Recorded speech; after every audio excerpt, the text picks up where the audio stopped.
নাও finally আমি জগদ্ধাত্রী পুজোর last part নিয়ে চলে এসেছি। তোমরা তো আমার প্রথম পার্টের ভিডিওটাতে অনেক অনেক ভালোবাসা দিয়েছিলে, সেই তুলনায় দ্বিতীয় পার্টের ভিডিওটাতে অনেকটাই কম ভালোবাসা পেয়েছি।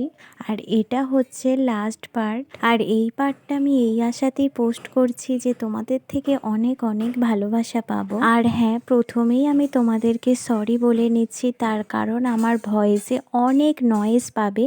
তার কারণ আমাদের পাশের বাড়িতেই কাজ হচ্ছে, তো সেইখানে শব্দটা কিন্তু আমার ভয়েসে চলে আসছে। তো যাই হোক, দেখো এটা হচ্ছে হেলা পুকুরের প্যান্ডেল।